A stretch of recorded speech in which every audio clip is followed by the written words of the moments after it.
Hindi makapaniwala. Mahilig ka yata sa mga CEO, ha? Biro nito. Pasimple siyang ngumiti.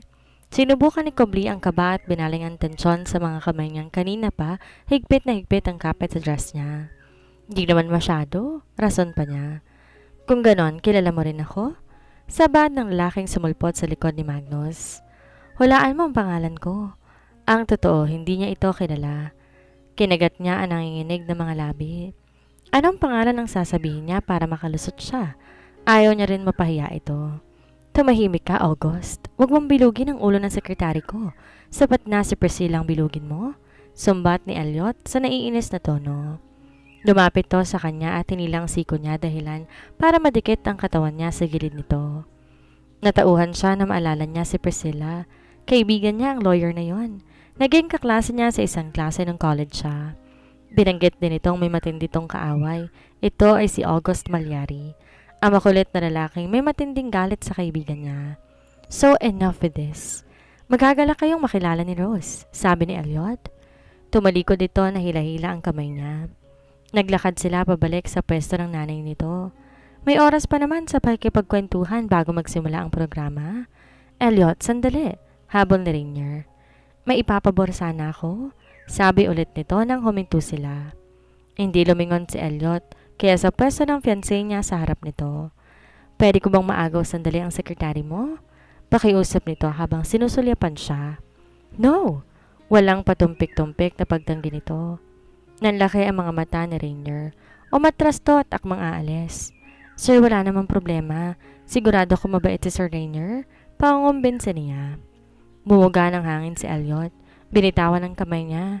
Fine, just take care of Rose. Sabi nito na nasa tono ng boses ang pagkatalo. Ngumiti siya bago kinuha ang kamay ni Rainier na nilahad nito para sa kanya. Giniya siya nito sa isang sulok bago kumuha ng 2 baso ng champagne. Pumasok bigla sa kokote niya ang huling pahayag nito. Ngayong gabi maghahanap to ng pampalit sa kanya at ang target nito ay ang sekretary ni Elliot. Hahanap nga ng kapalit, kapareho niya naman. Hindi mapakali si Rosette. Hindi niya kayang umakting sa harap ni Rainier. Maaarata kaagad siya nito. Sinikap niyang wag tingnan to sa mata. Miss, would you care for a drink? Alok ni Rainier. Nakangiti habang inaabot sa kanya ang glass of champagne. Kumislap ng may kuryosidad ang mga mata nito na tila ba siya yung misteryosong babae na kailangan itong tuklasin. He had no idea he was speaking to his fiancé. Kinuha niya ang champagne na may magalang ng ngiti. Tinatago ang kanyang discomfort sa ilalim ng kanyang maalindog na tawa. Salamat po, pero di ako masyadong umiinom. Tugon niya sa malambing na boses. Niliit niya ang boses para hindi siya mahalata. Uminom siya ng kaunti habang nililibot ang paningin sa paligid. She's looking for a way out. Kailangan niyang matakasan ito hanggat maaari. Mukhang bago ka sa mga ganitong event. Patuloy nito. Humakpang pa palapit sa kanya. Hindi pa ako nakakita ng gaya mo noon. Pinigilan niya ang tawa. Sumakit bigla ang tiyan niya sa kakaibang modo nang bahagipag-usap nito sa kanya. Baduy itong manligaw. Ang fiancé niyang nonchalant, hindi marunong manligaw. Kunwari, magaan siyang tumawa, sabay wave ng kamay. I suppose I don't stand out too much. Bumungis-ngis ito. On the contrary, you stand out in all the ways, right? Kahit may maskara ka, alam ko maganda ka, Rose. Parang hindi niya na mapigilan pa ang tawa niya. Kailangan niya magtimpe bago pa siya sumabog. Inawakan niya ang tiyan niya at saka kunwari, kabadong sumimsim ng champagne. Tiningnan niya muna si Elliot na abala sa pakikipag-usap sa ibang guest bago ibalik ang sarili kay Rainier. I'm flattered, sir, pero sorry, hindi na ako available. Take na po ako at saka next month kasal ko na. Walang preno niyang siwalat na ikinapako nito sa kinatatayuan. Nanginig din ng kami nitong hawak ang champagne. Wala naman akong balak ligawan ka. Sinasabi ko lang na maganda ka. Nahihiya nitong rason, saka napakamot sa leeg. Thank you po, sir. Pasimple na pahayag niya na kumuha ulit ng champagne sa damaang waiter. Ang totoo nga, may fiancé din ako at malapit na rin akong ikasal. Amin nito na ininom na rin ang champagne. Maswerte po mapapangasawa ninyo, sir. Kaswal niyang pahayag. Tumahimik to. Inikot ang mga mata sa paligid. Nakaramdam yata ng hiya sa kanya. Siguro maganda rin ang mapapangasawa niyo, sabi niya ulit. I don't think so. Pag-aalinlangan itong salita. Kung pareho sana tayong single. Sandali lang sir, urgent lang po. Teka lang, magsi-CR lang po ako. Putol niya. Umatras siya at mabilis tinakbuhan sa Rainier bago pa man ito makasalita. Kunwari patungo siya sa CR, pero as soon as she was out of sight, she made a detour to the garden of the hotel. Kanina pa niya gusto ng preskong hangin para maaliwalasan ang magulo niyang utak. Maingay ang yapak ng heels niya habang binabagtas ang pasilyo patungo sa pool. Dumampi sa kanyang malamig na simoy ng hangin sa gabing ito. Nagkatayo ito sa tabi ng pool, humuhugot ng malalim na hininga. Nakaramdam din siya ng kapayapaan sa unang pagkakataon sa gabing ito. She hummed silently while thinking about her plan, but the tranquility was short-lived. A pair of sharp voices cut through the air like knives. So dito ka pala nagtatago. Singhal na maliit na dalaga. Kumibit balikat to habang pinagmamasdan siya na malalim. Sumunod sa likod nito ang kasamang babae kanina. Sila yung tumingin na masama sa kanya nang papasok siya ng venue. Quite the nerve to show your face here, don't you think? Dugtong ulit nito. Pinanatili niyang neutral ang kanyang ekspresyon. Hindi dapat siya magpa-apekto sa dalawang bully. Secretary lang po ako ni Sir Elliot. There is no need for hostility. Secretary, please. We all know what you're really after. Huwag ka magpa-inosente. Nandito ka para iseduce si Elliot, tama? Kinabahan siya. Paano nalaman ng dalawang ito yung ginagawa niya? Ngayon lang naman nakilala ang mga to. Teka, sila pa yung mga fangirl ni Elliot? Nandito sila ngayon para ibuli at bigyan siya ng death threat. I'm Euphemia, the sister of Elliot. Please, kung ano man yung binabalak mo sa kuya ko, wag mo nang ituloy. Maiyak-iyak pa na babala ni Euphemia. Wala naman ho ako masamang binabalak. Nagtatrabaho lang po ako sa kanya. Rason niya pero ayaw nitong maniwala. Red flag pala itong kapatid ng boss niya. Na-impluwensyahan siguro ng red flag nitong kaibigan. Don't lie. Umabante ang kaibigan nito. Binabalaan siya na naninigas nitong mga mata. Women like you. You think you can climb your way up by latching onto powerful men? But let me warn you, stay away from Elliot or I will make your life miserable. Umakyat ang inis niya. Baka sabunutan niya to nang wala sa oras. Kailangan niyang pakalmay ng sarili. Hindi ako natatakot sa'yo. Nagtatrabaho lang ako sa kanya and that's all? You think I'm stupid? Dugtong pa nito na tila titirisin siya. I've seen the way he looks at you and I won't let you get away with it. She took a deep breath. Pinanatiling kalma ang sarili. No, I'm not going anywhere. Nagkakamali kang matatakot ako sa death threats mo. Umaapoy sa galit ang mga mata ng babae sa harapan niya. Umuusok ang ilong nito na parang torong atat na atat siyang sugurin. Ay, maraming overthinker sa mundo na kusang gagawa ng kasamaan na hindi muna inaalam ang background ng taong aawayin nila. Mapapasubo pa yata siya sa gera ngayon. Kaso, bago siya makapag-react, bigla siyang sinugod nito at hinila ng marahas ang buhok niya. Parang nakakita siya ng universe. Nadulong siya at halos hindi mahihilo. Shara! Euphemia cried. Her voice filled with shock as she reached out to stop her friend. Stop it! Shara pala ang pangalan ng bruhang to. Di niya magawa makipaghiganti. Baka kasuhan siya ng assaulting, imbes na siya ang kakasuhan nito. Sinubukan ni Euphemia ang awatin to, kaso hindi na mapigilan si Shara. Tila bulkang mayon na sumabog na. Akala mo ba nakakatokbak ka sa akin? Tanggapin mo to. Dinudumog siya na wala sa oras. Let go of me? Sigaw niya. Sinusubukan pigilan to. Kaso malakas to. Bagay na ayaw patigil hanggang kinaladkad siya palapit ng pool. I warned you, Shara hissed, her hand swinging through the air before landing a vicious slap across Rosette's face. The force of it knocked Rosette off balance, and with a cruel push, Shara sent her tumbling into the cold, dark water below. Biglang nagnaho ang paligid. Habang ang hininga niyang sinubukan lumangoy pa itaas, ngunit mabigat ang suot niyang damit. Lumulubog siya at unti-unting nawala ang hangin. Naninilim ang mga mata niya na mapunang isang tao na lumukso para sagipin siya. Nawalan siya ng ulirat habang nilalabanan ang takot at kagustuhang mabuhay bago pa malaman kung niligtas ba siya ng taong yon. Galit na galit si Elliot matapos masaksihan ang ginawa ni Shara sa sekretary niyang si Rose. Sumusobra na ito.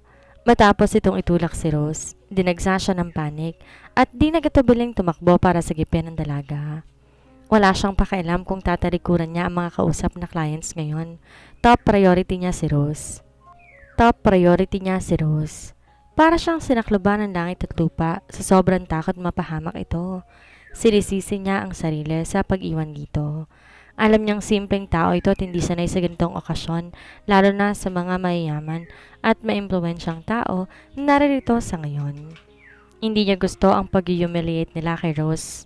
Without second thought, he plunged into the pool, his expensive suit soaking instantly. Inira niya kaagad si Rose na nanghihina at mabilis tong hinatak pataas. Habang inaakit niya ito, pumintig ang puso niya na may magkahalong takot at galit. "Rose, stay with me," sabi niya. Sa natatense na boses habang nilalapag to sa gilid ng pool. Naisipan niyang i-mouth-to-mouth resuscitation ito. Nanginginig ang kamay niya na akma itong hahawakan ng mukha. Bago niya nagawa ang binabalak, nagkamali ang dalaga. Matigas itong umubo. Sinuka ang tubig na pumasok sa tiyan. Habol hininga tong binuksan ng mga mata. Relief washed over him as he saw her breathing again. "I didn't mean to..." Agaw pansin na sabi ni Shara na nakatayo malapit sa kanila. Kahit may suot tong maskara, alam niya malaki ang mga mata nito. Umaapoy ang mga mata niyang binalingan to. "You didn't mean to? You pushed her in, Shara. How could you be so reckless? Do you have any idea how dangerous that was?" Nanginig lang ang mga labi ni Shara at di na nagsalita pa. Di na katakayang tagnan siya ng diretsyo. Binalik niya ang atensyon sa sekretary. Suot pa rin ito ang maskara. Akma sana niyang tatanggalin yon nang ilagay nito ang mga kamay sa maskara. Hinayaan niya lamang. His expression softened only slightly as he lifted Rose into his arms, cradling her like a bride. "I'm taking you home," bulong niya sa dalaga. Gusto nitong magsalita pero nawalan to ng boses. Naglakad siya papasok ng hotel. Wala kasing ibang daan palabas ng venue, kaya wala siya ibang choice kundi dumaan sa maraming tao. "Where do you think you're going, Elliot?"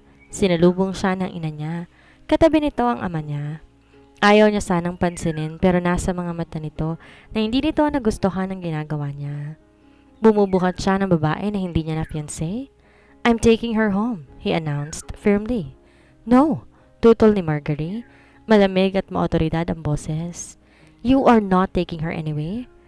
"No, kailangan niyang umalis dito." Nakatiim bagang niyang giit. "Elliot, listen to me," his mother persisted, stepping closer. "This is not the time to be stubborn. You're not thinking clearly." "Enough," bakli niya, sa malamig at matigas na tono. "I'm taking her away, and you have nothing to do with it." Narinig niyang nagbulungan ng mga tao. Ito ang unang beses na sinuway niya ang mga magulang sa harap ng publiko. Sinisira niya ang image ng Malyari. Wala siyang pakailam dahil hindi niya gustong ugali ng malamig niyang pamilya. He's done suffering their narcissistic treatment. He's done being their good and obedient son. He wants freedom and true happiness. At hindi lang sa pera makikita ang tunay na kalayaan at kaligayahan sa mundong to. Pinatuloy niya ang paghakbang. Di niya alintana kung ano man ang sasabihin tungkol sa kanya. Dapat lang makita nito ang tunay na kulay niya bilang isang Malyari. Nakita niya si Juliet na nakatayo katabi si Magnus. Magulong emosyon na nakapaskil sa mukha nito. Tila ba nasasaad na nagpapanggap ito. May alala sa mukha at may ngiti sa labi. Ito sigurong sitwasyon na hinihiling nito. She wants him to focus his attention to Rose, leaving the way clear for her own machinations. "Elliot," habol ng ina niya. Nasa boses nito ang isang babala. "You're making a huge mistake. If you take her now, there will be consequences." He just ignored it. He did not mind their protest and glances of disapproval at pinatuloy ang paglakad.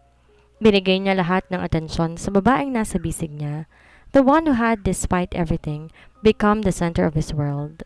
Pareho silang basang-basa ni Rose nang dumating sila sa kondo niya. Nanginginig ito sa lamig kahit naniligay niya na ang coat sa balikat nito. Nakalimutan niyang basarin ang coat niya.